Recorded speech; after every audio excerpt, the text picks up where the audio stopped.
കാസർഗോഡ് പെരിയയിൽ യൂത്ത് കോൺഗ്രസ് പ്രവർത്തകരെ കൊലപ്പെടുത്തിയത് വ്യക്തിവൈരാഗ്യം മൂലമെന്ന സിപിഎം നേതാവ് എ പീതാംബരന്റെ മൊഴി. നേരത്തെ തന്നെ ആക്രമിച്ചവരെ വീണ്ടും കണ്ടപ്പോൾ നിരാശയും അപമാനവും തോന്നിയെന്നും ഇതാണ് കൊലപാതകത്തിന് കാരണമെന്നും പീതാംബരൻ പോലീസിന് മൊഴി നൽകി. യൂത്ത് കോൺഗ്രസ് പ്രവർത്തകരുടെ വീട് മുതിർന്ന കോൺഗ്രസ് നേതാവ് ഉമ്മൻചാണ്ടി സന്ദർശിച്ചു. വിവരങ്ങളുമായി മനു ഭരത് ചേരുന്നു. മനു, രണ്ടുപേരുടെയും വീട് സന്ദർശിച്ചു കഴിഞ്ഞു. എന്താണ് വിശദാംശങ്ങൾ?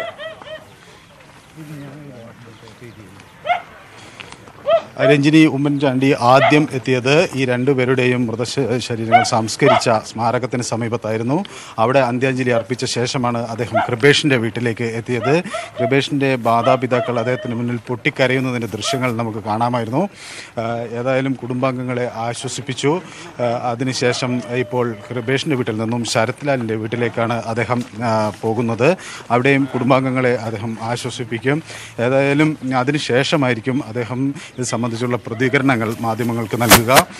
മറ്റൊരു പ്രധാന കാര്യം, ഈ കേസിൻ്റെ അന്വേഷണം പോലീസ് നേരത്തെ സ്വീകരിച്ച നിലപാടിൽ നിന്ന് വ്യക്തമായി മാറുന്നതിൻ്റെ സൂചനകളാണ് പുറത്തു വരുന്നത്. ഇതിൽ പ്രധാനമായും ഇപ്പോഴത്തെ നിലപാട് പോലീസ് ഇതിൽ നിന്ന് മലക്കം മറിഞ്ഞിരിക്കുന്നു. ഈ രണ്ടുപേർ യൂത്ത് കോൺഗ്രസ് പ്രവർത്തകരുടെ കൊലപാതകം പീതാംബരൻ ഒറ്റയ്ക്ക് നടത്തിയതാണ് എന്ന തരത്തിലാണ് പോലീസ് മൊഴി രേഖപ്പെടുത്തിയിരിക്കുന്നത്. 6 സുഹൃത്തുക്കളുടെ സഹായത്തോടു കൂടിയാണ് താൻ ഈ കൃത്യം ചെയ്തത് എന്നാണ് പീതാംബരൻ്റെ മൊഴി. നേരത്തെ കൊട്ടേഷൻ സംഘങ്ങൾ വ്യക്തമായി ഇതിൽ പങ്കുണ്ടായിരുന്നുവെന്ന സൂചനകൾ പുറത്തു വന്നിരുന്നു.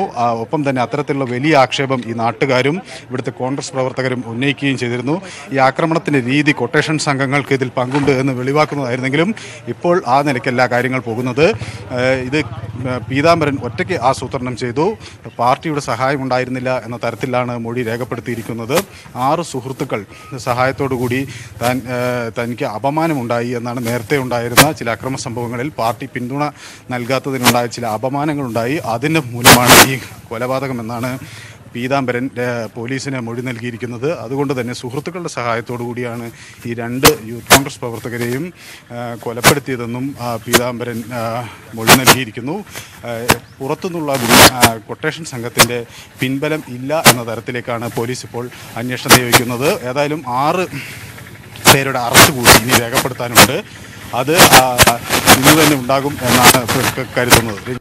കാസർഗോഡ് പെരിയയിൽ കൊല്ലപ്പെട്ട യൂത്ത് കോൺഗ്രസ് പ്രവർത്തകരായ കൃപേഷിന്റെയും ശരത്ലാലിന്റെയും വീട് ഉമ്മൻചാണ്ടി സന്ദർശിക്കേണ്ട തത്സമയ സംപ്രേഷണമാണ് കണ്ടത്. കാസർഗോഡ് പെരിയയിൽ യൂത്ത് കോൺഗ്രസ് പ്രവർത്തകരെ കൊലപ്പെടുത്തിയത് വ്യക്തിവൈരാഗ്യം മൂലമെന്ന സിപിഎം നേതാവ് എ പീതാംബരൻ മൊഴി നൽകി. നേരത്തെ തന്നെ ആക്രമിച്ചവരെ വീണ്ടും കണ്ടപ്പോൾ നിരാശയും അപമാനവും തോന്നിയെന്നും ഇതാണ് കൊലപാതകത്തിന് കാരണമെന്നും പീതാംബരൻ പോലീസിന് മൊഴി നൽകിയിട്ടുണ്ട്. വിശദാംശങ്ങളാണ് മനു ഭരത് നൽകുന്നത്. മനു ഭരത് തുടരുന്നുണ്ട്. മനു, എന്തായാലും പാർട്ടിയുടെ സഹായമില്ല, വ്യക്തിവൈരാഗ്യം മാത്രമാണ് ഈ കൊലപാതകത്തിലേക്ക് നയിച്ചത് എന്ന് വേണോ ഇതിൽ നിന്നും മനസ്സിലാക്കാൻ?